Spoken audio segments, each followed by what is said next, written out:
সন্ত্রাস, মুসলমান মানি মৌলবাদী। তবে দুর্ভাগ্য, এখানে একটা লোক বাজার থেকে খুব জোরে দৌড় মারছে। লোকেরা জিজ্ঞেস করলো দৌড়াও কেন?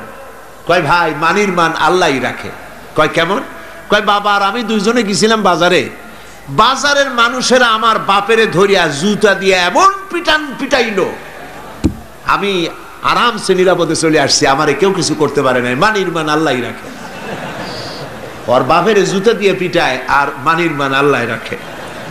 দুর্ভাগ্য এই জাতির এক শ্রেণীর কলামিস্ট, এক শ্রেণীর মুসলমান নামধারী কলামিস্ট, মুসলমান নামধারী ফিচার লেখক, মুসলমান নামধারী সাংবাদিক, মুসলমান নামধারী বুদ্ধিজীবী, মুসলমান নামধারী রাজনীতিক, ওরা মুসলমানের ঘরে জন্মগ্রহণ করেও কুলাঙ্গার।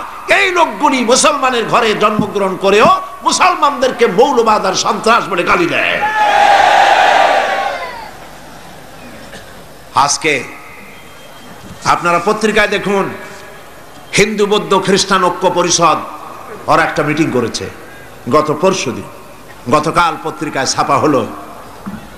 সেইখানে আওয়ামী লীগের তৎকালীন যুগের ডাক সেটে নামধারী কয়েকজন মুসলমানও সেখানে ছিলেন।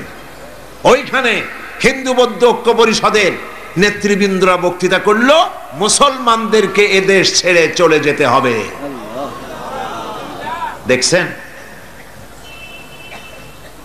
এরা এই দেশের সাম্প্রদায়িক সম্প্রীতি নষ্ট করে দিতে চায়।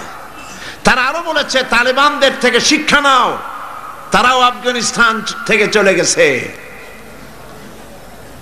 বেকুবদের বলি, বেকুবেরা ভালো রেখে মনে রেখে দিও, ভালো করে মনে রেখা দাও,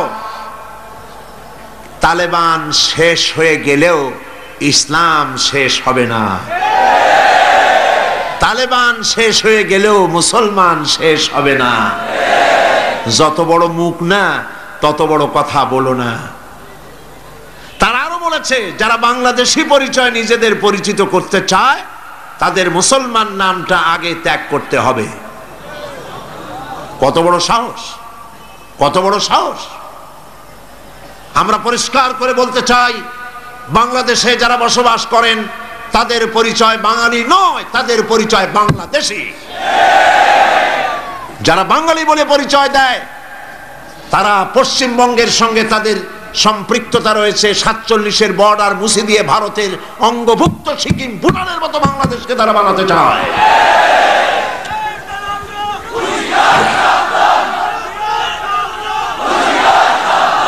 তারা এত বড় কথা বলার সাহস করেছে।